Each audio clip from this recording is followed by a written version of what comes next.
Okay. Good afternoon. Come on, man. This is 2022, right? Get the notes app.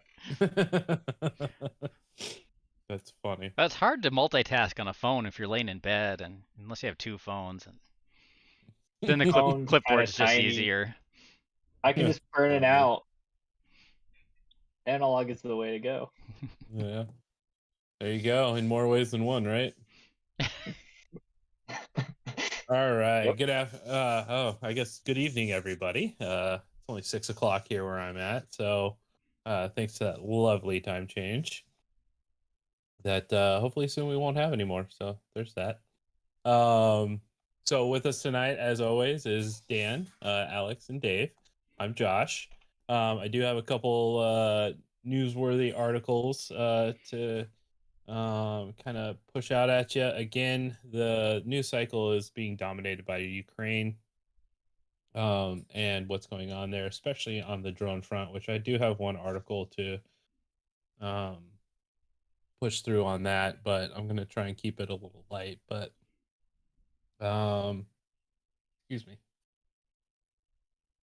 Let's see. Let me share my screen. Get through into this. So, this comes from SUAS News. If you are flying the DJI FPV, they've found that there's a update to the DJI FPV drone that prevents adding other firmware, such as ones that might unlock no-fly zones or increase range. Um, so this is kind of going to be essentially a firmware lock kind of update. So if you want to keep your DJI FPV drone kind of free to move between firmwares, this would be one to avoid. So just make sure there's, if you're going to keep it that way, there's no automatic updates or anything, and kind of push through on that. So real quick, real easy on that one. And there's no Did other you reason see to install the? the firmware, right? That's not like there's improvements or fixes or anything. It just Doesn't seem like, no, it just seems like it's a firmware lock update. Did you Dave, see what the were you saying? table? Did you see the table that Blunty posted? I did Had a not, no. had a good representation of uh, what's supported, what's what with each of the firmware releases, and it just underscores what Dan was saying. So if your gear is functioning there, as on the version 1, there's not been any functional updates long time, over a year, I believe. Yeah, and I mean, obviously, if it ain't broke, don't fix it kind of update. So, um, obviously, these things don't have an issue with flying. They're communicating as long as they're communicating with your phone or software, and everything's good. Then there's no need to update these. So, just keep that in mind. Let's see. This is one that's a little close. Alex was the first one to kind of mention this a couple weeks ago. This was um, the movie Ambulance with Jake Gyllenhaal and uh, Isa Gonzalez, directed by Michael Bay. Um, and they say what you want about his movies, but director Michael Bay has a distinct, immediately identifiable visual style, usually things exploding like all over the place on the screen. And a major reason behind that is his dedication to upping the ante with every new project. A new featurette for his latest film, Ambulance, reveals the Maverick drone photography that Bay deployed this time around. His executive producer, Michael Case, said in the 2-minute featurette that he has worked with Bay on 9 movies, and one of his first jobs on every movie is to find the newest and coolest gear out there. On Ambulance, they landed on the FPV drone. Manually operated by a pilot equipped with virtual reality headset, the FPV drone is able to capture dynamic shots that almost seem to defy the laws of physics. I don't know that I'd call it a virtual reality headset, but, a headset of the sorts. public certainly calls them that. Yeah, they sure do. It's the easiest way to describe what we do, too. So, But it's real. I what's think that? a post from Vanover that he worked on this film. Yeah, I was actually getting to that. So he Oh, actually has a quote down here that I was gonna okay. read through.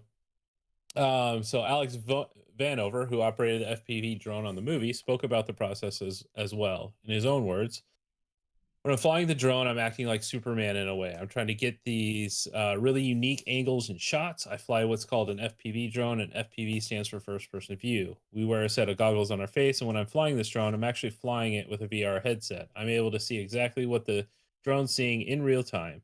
It's a whole new arena for flying, and it allows us to fly really crazy locations and get some really awesome shots that you can't get with any other camera or drone.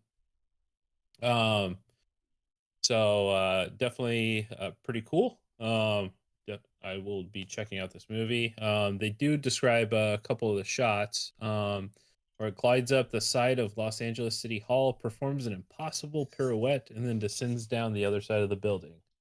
Another shot zooms underneath a mid-jump cop car. Bay's signature freeway chase sequence also look fresh this time around thanks to the drone footage. So pretty cool that FPV is getting more and more mainstream. I think from where I started, where very few people knew what it was, to DRL, to things like Red Bull and extreme sports filming, and then on to movies and whatnot. So pretty cool that we're moving up in the world as a community and a hobby. So yeah. This one is an interesting article. It's titled "A Short Battery Life is a Drone's Worst Enemy," which is something we all know. We all wish we could fly longer. This comes from Robotics Tomorrow. So IARPA awards $10.2 million for battery research to a team of performers led by Rutgers University for the Resilience Program. And it says sensors and small aerial drones are touted as force multipliers for the military. Drones, known as specialists as unmanned aerial vehicles, serve as the eyes and ears for combat and surveillance operations while keeping soldiers and intelligence personnel out of harm's way. UAVs can be configured to detect weapons, track troop movements, and even pick up trace amounts of chemicals. But a key component that has long stymied UAVs is an adequate power source. Aerial drones typically cannot fly long, or as well in demanding operational conditions as many missions require. Now, scientists and engineers are developing a power source for UAVs that can better withstand conditions such as large temperature fluctuations, vibration, and shock. The new tech incorporates recent advances in electrochemistry, microelectronics, and packaging that combine for a novel energy storage. The aim is to create a reliable power solutions for missions conducted in extreme and challenging environments, and potentially triple battery life over the best-in-class lithium-ion. So they go on and on about this. I've read through this.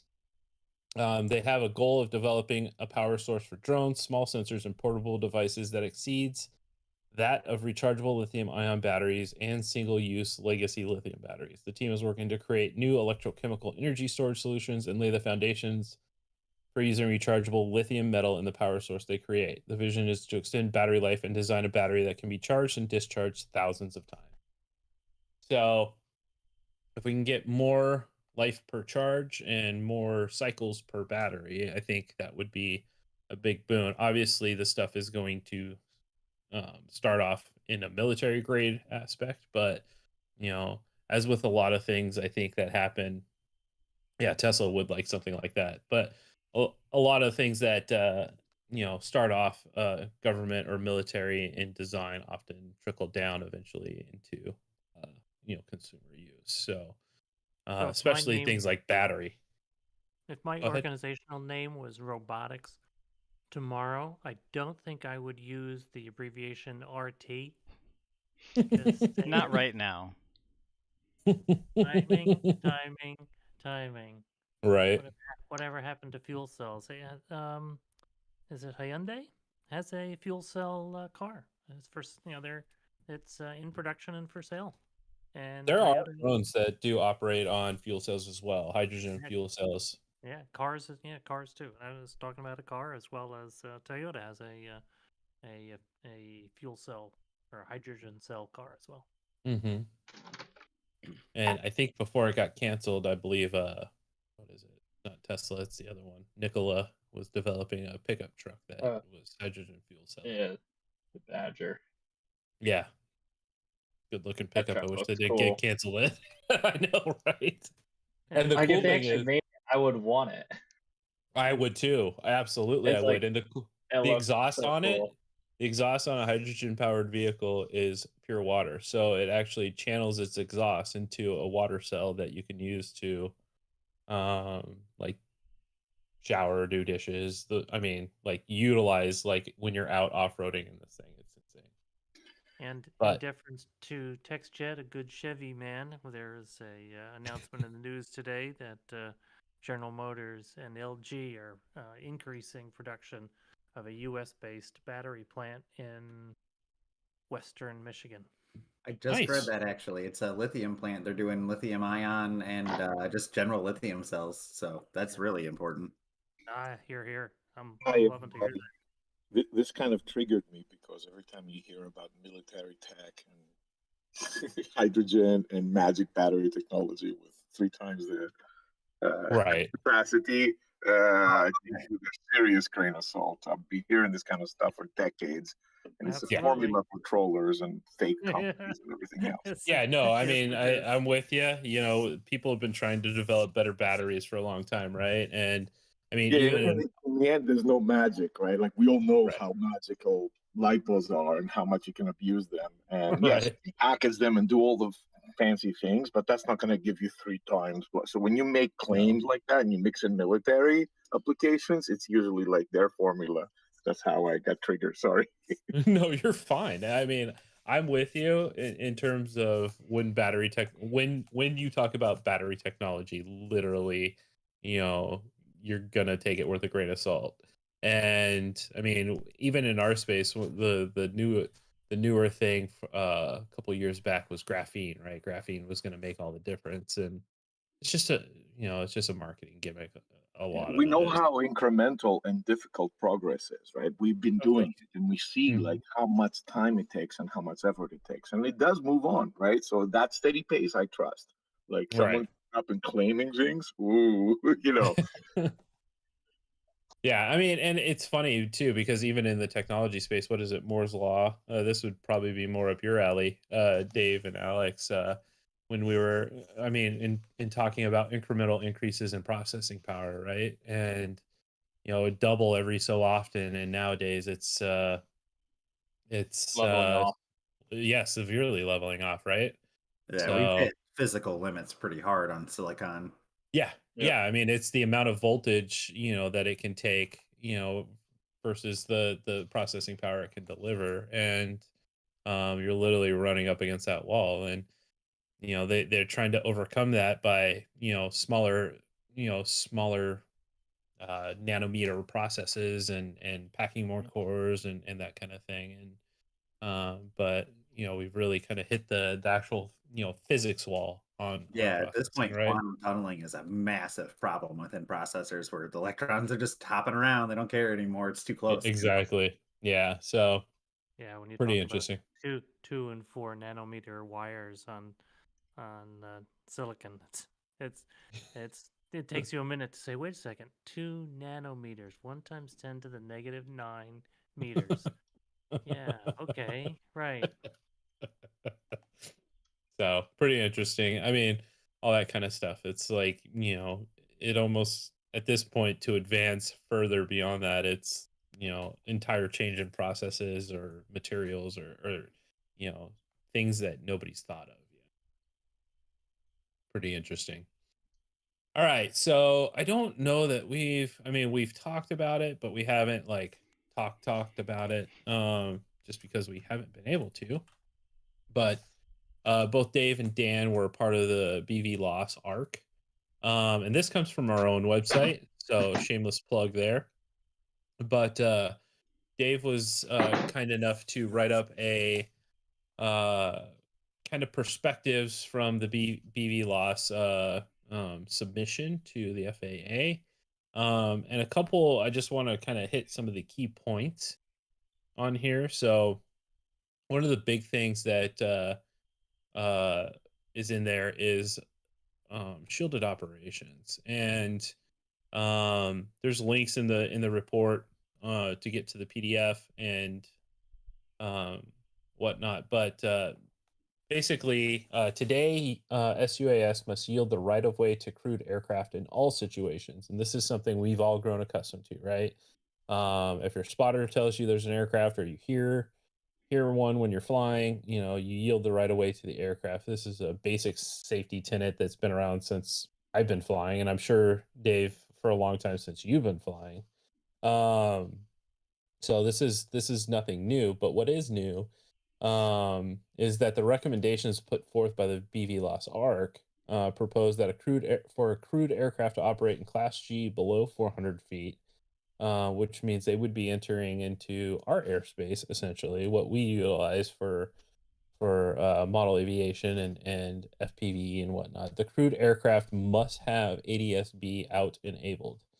This would allow the UAS to detect the crewed aircraft and yield right of way. If the crewed aircraft chooses not to use ADS-B, the crewed aircraft must yield the right of way to the UAS. So they are responsible, if they do not have the ADS-B, to see and avoid the UAS that's flying. First, much of the right of way. Go ahead, Dave. That's a huge deal. Anyone who Mhm. has taken their Part 107 or as a Part 61 other certified pilot, they know that all drones must yield right of way to all crewed aircraft. Full stop. And this is a proposal or recommendation to the FAA that change if the pilot or operator of an aircraft chooses not to use ADS-B out when they're flying below 500 feet. So this met with significant dissension, and there are some non-concurrences, but this was the consensus view that was proposed to the FAA. So a very positive, as well as the embraced idea of shielded operations. So a pretty big deal for us in drones, and of course, the entire Beyond Visual Line of Sight Aviation Rulemaking Committee is scoped to commercial only, but we're hopeful to have some knock-on benefit for recreational. All right, so the next one would be shielded operations. So this recommendation defines shielded operations as 100 foot above and 100 foot laterally, say that 5 times fast, around an obstacle or structure. By saying obstacle or structure, the meaning is natural like a tree or man-made. Of note, this recommendation is made for Part 107 pilots. This is the recommendation the FPV Freedom Coalition will be asking the FAA to extend to recreational UAS operators.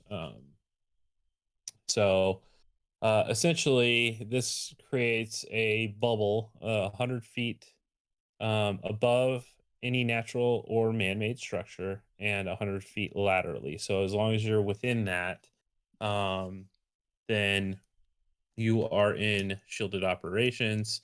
And within that, you do not have to yield right away to any aircraft.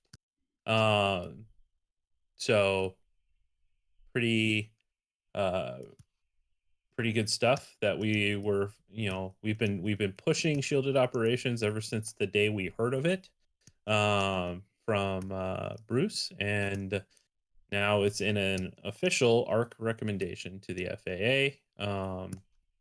And we grant that 100 feet laterally is not very far, but if you're flying within a place like a park where there's tree after tree after tree, you're creating a sufficient zone where you can fly, essentially. So I think to answer TextJust's question about if the airplane has to have ADS-B out, wouldn't the drone have to have something to detect that?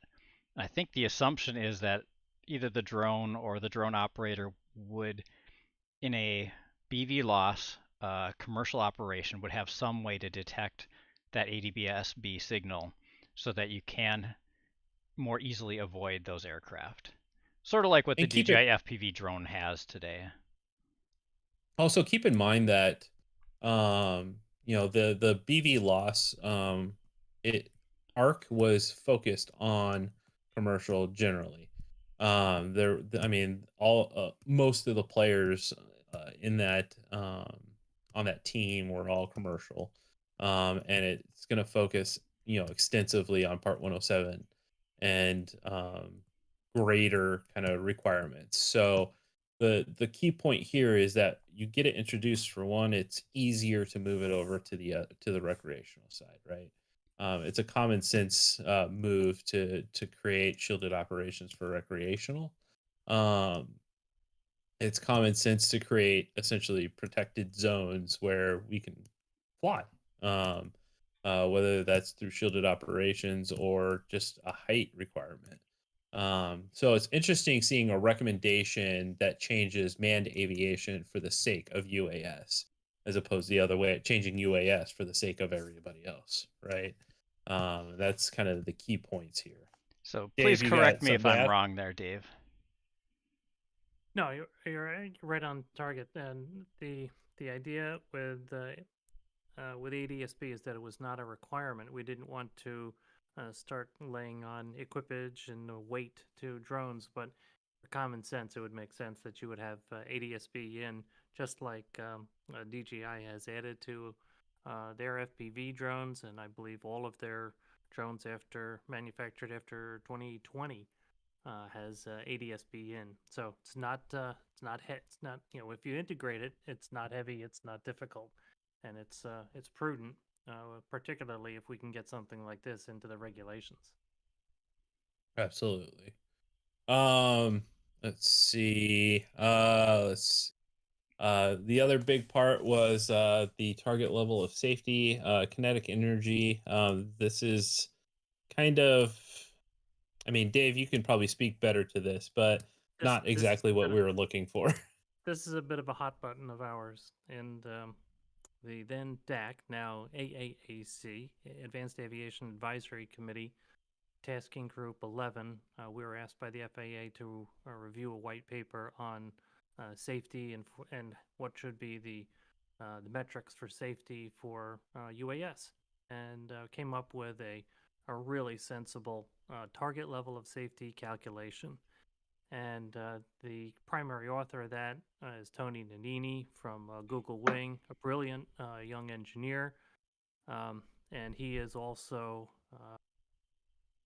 was one of the subject matter experts for the BVLOS, but they tossed out what I thought was a very sensible approach and went with kinetic energy. And as Tony so eloquently says, well, these two things have the same kinetic energy. Which would you rather be hit with, a bullet or a basketball? And so it's that is a bullet coming out of a gun. So we've got some work to do on this one. Not happy with it, but that was the recommendation. They also defaulted to a single value of 800,000 foot-pounds of kinetic energy, and they clipped the lower numbers, which they've got penciled in on the diagrams of 530 foot-pounds in the diagrams in the document. So if you back out with kinetic, we all remember from our physics. Alex will be able to spout this off instantly. Kinetic energy equals 1/2 mv squared, I believe. Yes. And so if you back out, how does that mean? How fast can I go? Well, you can do about 70 miles an hour with a 1-pound drone with these numbers. So they're getting close to the numbers that would like to fly at. And whenever we turn anything over to the FAA that's so close, we could easily foresee it picking up numbers like category 2 and 3, 11 and 25 foot-pounds respectively, which would mean they would have to put parachutes on our drones or slow down to like 10 miles an hour. So this is an area of concern for us. On the upside is one of the sections that's a really important aspect of this whole beyond visual line of sight ARC is the 107 and Part 107 extension. And so the proposal to the FAA was to go ahead and extend the existing Part 107 for short distance beyond visual line of sight. Now, this is hugely positive because it will not obsolete equipment and it will not obsolete the Part 107. In addition, the serious beyond visual line of sight, many miles out, will require a type certified aircraft as well as additional certification testing and likely a medical. So, this is going to be a huge bright line in between long distance beyond visual line of sight and near in beyond visual line of sight, if accepted by the FAA. So I think this was an enormous win because it creates a segmentation or a good scaling that we can utilize for small businesses across the country. And hopefully we will then bring that into recreational. And then as devices get larger, heavier, and fly way beyond our vision, then they will be type certified. You'll have to take practicals, tests, as well as a medical exam. So just like being a pilot in a crewed aircraft. And Dave, so when you're talking about near to you beyond visual line of sight, you're talking about something that would cover almost every recreational FPV pilot except like really long range people, correct? Yes, absolutely. Yeah, with the exception of the folks, doing things like 20, 30, 40 miles out. And so short what we're talking about is, my bet is it's 3 to 5 miles out is for that's the short or the extended BVLOS, which would be covered by a 107 plus. I'm sure just like we saw with a retesting with operations over people, we'll see a retest with changes for an extended beyond visual line of sight for 107. And how heavy the aircraft? Right now, it's small UAS or under 55 pounds is the notion, but that's again proposed, not accepted. Right. Yep.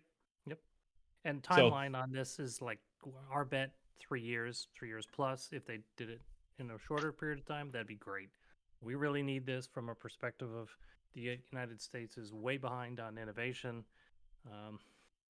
Companies like Google are taking their equipment to Australia and other places where they can get airspace more easily and operate and operate. And so we need to encourage, and that was a theme that was absolutely throughout the entire BVLOS ARC. An interesting footnote also is that there were 90 companies involved. I was spending up to about 20 some odd hours a week on this. We were pressing for over 6 months. So this is millions and millions of dollars donated to the FAA for this ARC. So certainly we hope they got value, that the FAA gets value out of this. Certainly it's representative of the industry from a sense of their constituents. I think we were the only recreational representation, and certainly proud to be asked by the FAA to represent our community. Absolutely. So I will throw in, there's a link in the website, but there's also, I'll throw in the link to the actual document in case anybody wants to peruse that. We just summarized 224 pages. Yeah, right. With a grand total of 381 for you to explore. So let's see. This is going to be near and dear to Alex here, state of New Jersey. So they're doing some wacky stuff, but it's New Jersey. Waiting for my wife to yell at me right now. Is she from there or like the place? Oh, she was born there. So they did something right. Well, one thing. You want to lead this? You want to lead this one off, Alex?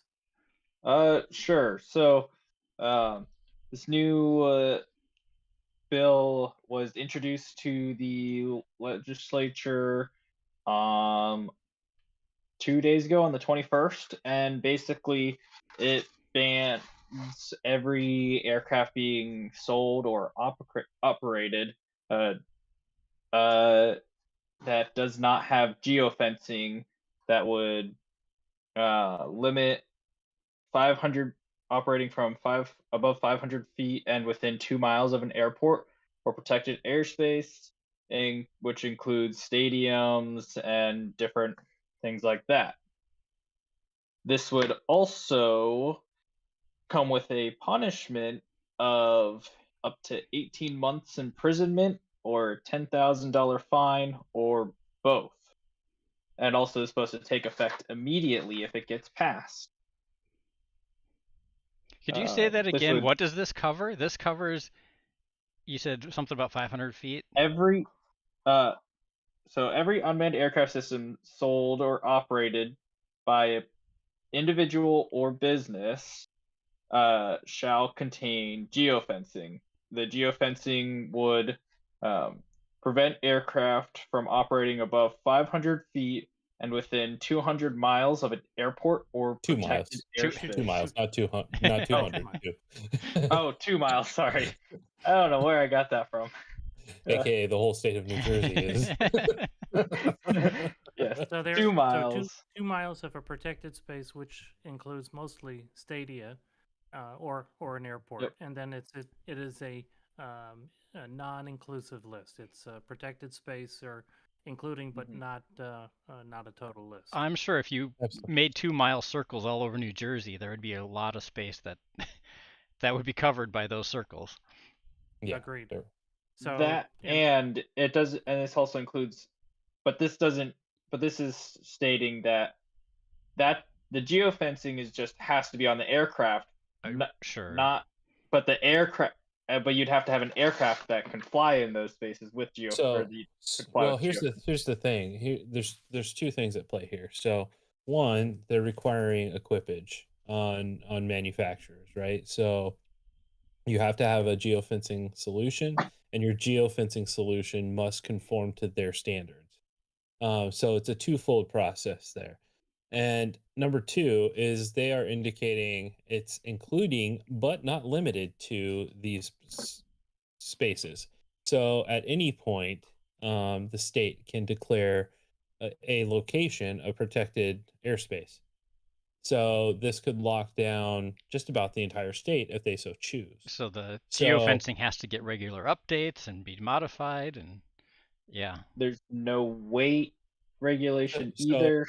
I mean, let's put this in a even grander perspective. So your Is 25 this gram limit- whoop can't fly without geofencing built in. Right, exactly, and that's the case that they're making here. Does it even So, state you anything know- about indoors versus outdoors? No. So No. you couldn't Is that fly more than in your 500 house. feet or less than 500 feet? I think that he's saying the geofencing wouldn't let you fly beyond 500 feet up. Like it would stop you. Right. But you'd need So- something capable of stopping you no matter where you're flying. So you have a couple things. Is that number one? Parts of this may and probably are preempted by the FAA. So things like 500 feet above. So for a Part 107 operator, let's say you're doing real estate shots in downtown wherever in New Jersey, let's say Jersey City, right?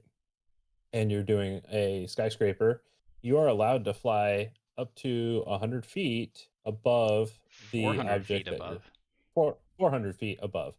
So if you've got a 500-foot building plus another 400 foot, you're already running into preemption problems right there. So,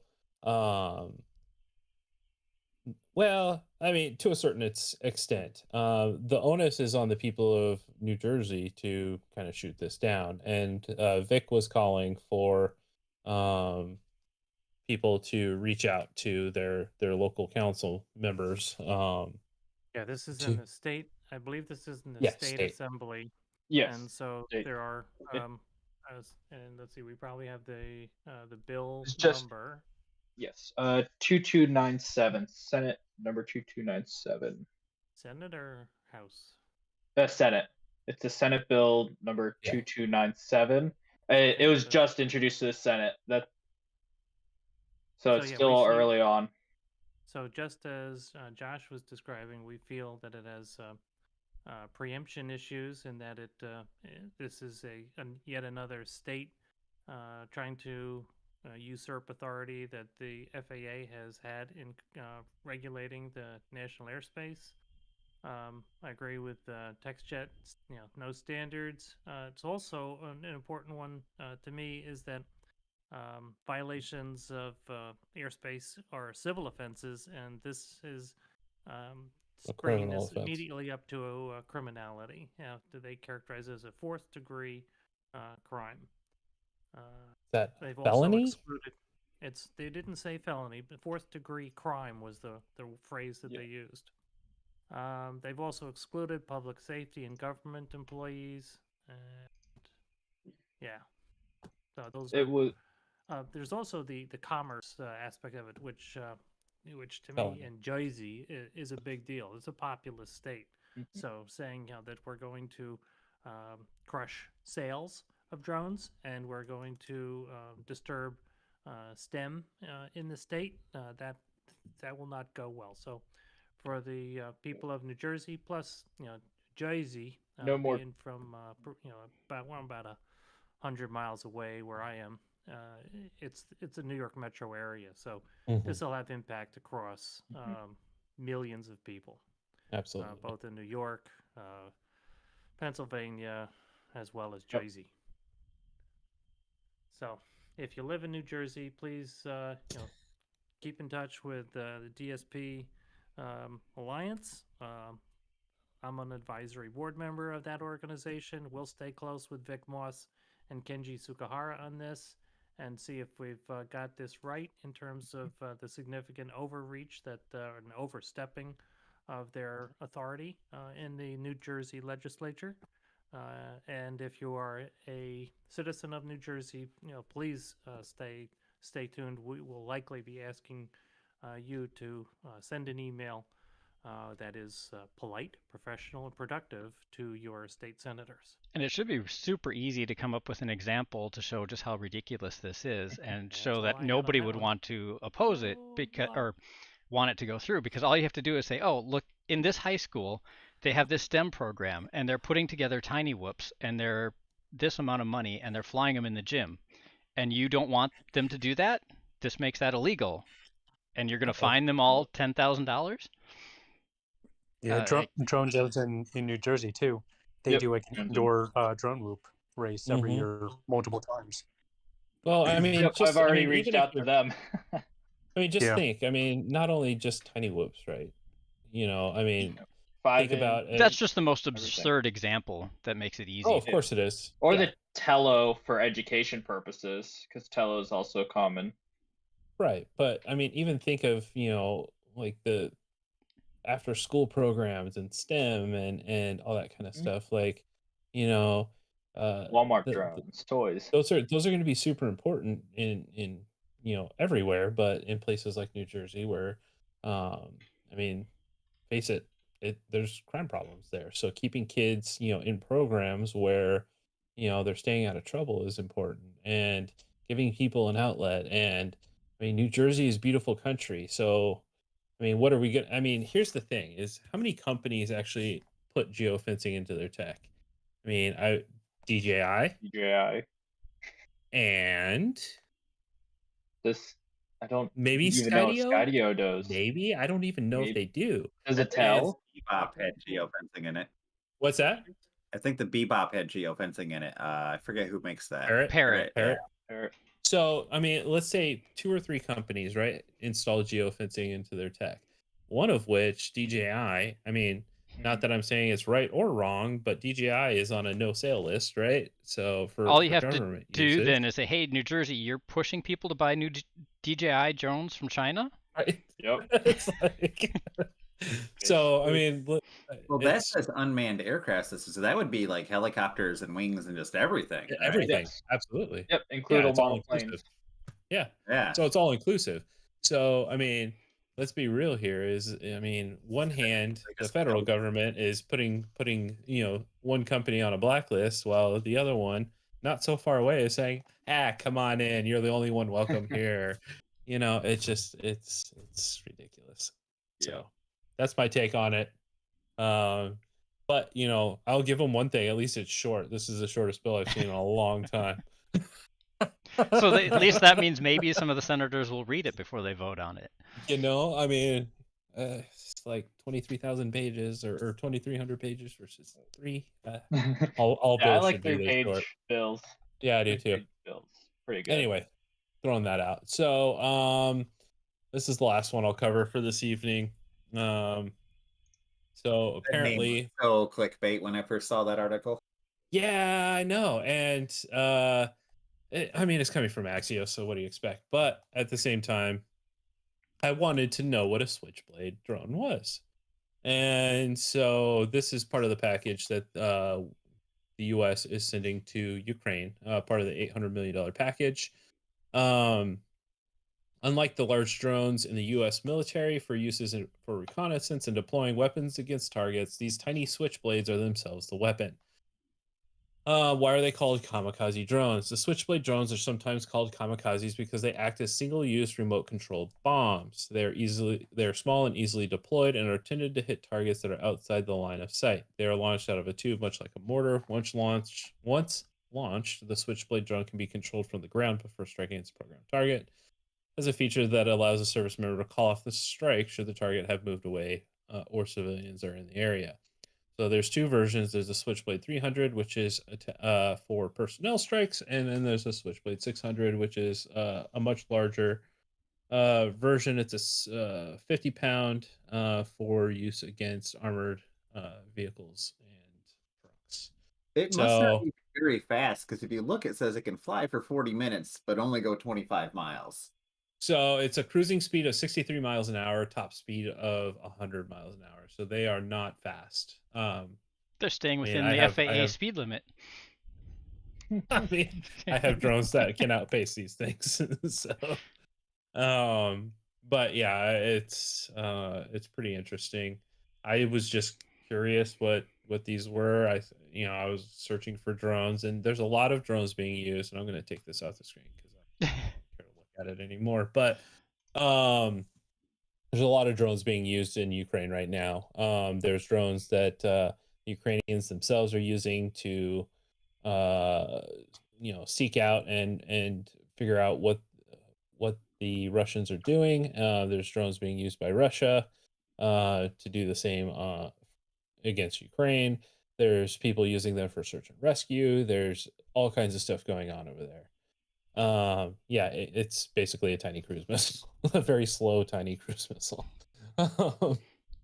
So it's enjoying but at the same time, there's a lot of stuff going on, and a lot of it has to do with drones. And every time I'm looking for articles for drones, it's Ukraine drones, Russia drones, all this stuff. And I'm hoping that obviously things kind of calm down, but at the same time it's weird again seeing the term that a lot of people use for what we do being used in a military grade fashion. So it's unfortunate, but at the same time it is what it is. Now, if this was only drones fighting drones and no people were getting hurt, that would be great. Yeah, much better. Yeah, whoever runs out of drones first, right? Let's do that. I like that. What did you say, Alex? Isn't that just Aerial Sports League? Pretty much. It's combat. It's wing combat, drone combat. Works. Whoever runs out of drones first wins, right? Or loses. But anyway, it's so as we gear up toward whatever we can do to help either the FAA or Congress or whoever is going to be part of it, we've got the 2023 FAA Reauthorization Act, and that'll be worked on this year. So we want to change careless, clueless, and criminal to careful, committed, and civil. So this is, to me, with drones, very much in the spotlight and people in front of mind.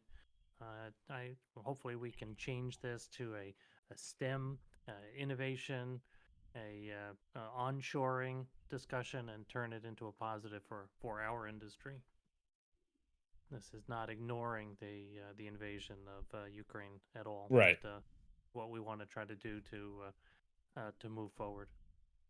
And here's the thing: is the last couple, I would say probably the last 2 years, there's been a lot of drones for good in the media, and that's something we haven't seen since really the beginning.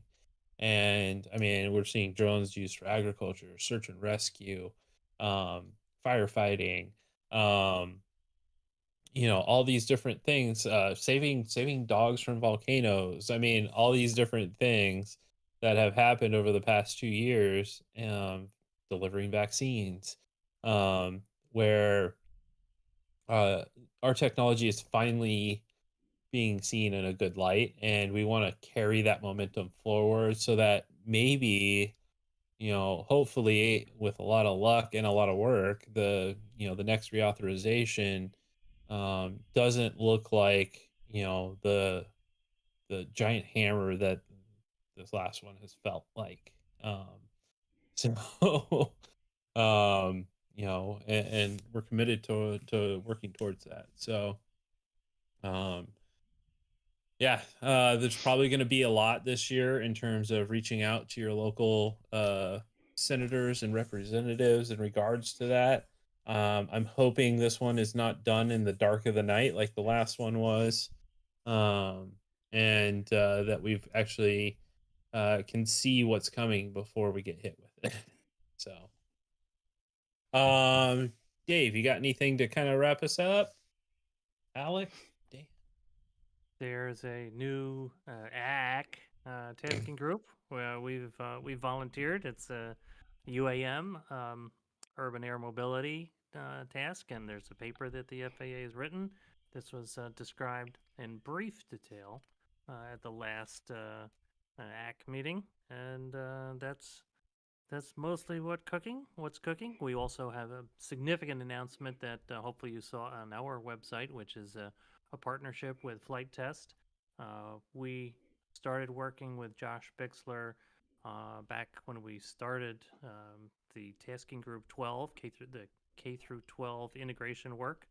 And we saw that a lot of our objectives were really similar, and started talking outside of the meetings, and got it excited about what we could do together. And so I think we mentioned 2 weeks ago that we will be leading the FPV experience at Flight Fest this year. Let's see, that's 23 through 27 or 26 June rather. And so down in Ohio. So we're excited to work with the Flight Test crew and to work with the Flight Test Community Association. And hopefully if you tune into those live streams that they put on, you'll see us. We were on last week talking about beyond visual line of sight, and we will also be participating in their FTCA website and portal. So that's good news for us. They have a huge reach, and we can help them with the regulation expertise that we've gained in the last 3 years of being in business.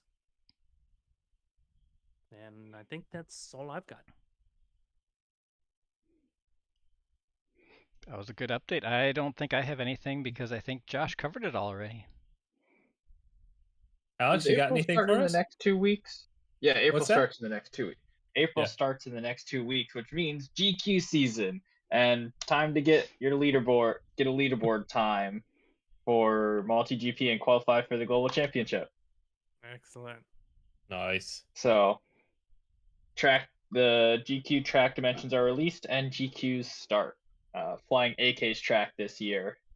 And so yeah, you won twice in a row. So there you go. Must be a good track designer. Must be, right? So what are your goals for this year, Alex, with racing? To go fast. To go fast. All right. But it's And not like have fun. Yeah, And have working quads. There you go. It's NASCAR, it's go fast, turn left. So it's Well, there's gonna be some right turns, some flippy floppies. There you go. All right. Anybody else have anything we failed to mention? Something they saw in the news? Something that's concerning to them? Before we wrap this up. evening. All right. Well, with that, thank you everybody for joining. Appreciate the interaction and love to have it. So y'all have a great night, and we'll see you next time. 2 weeks.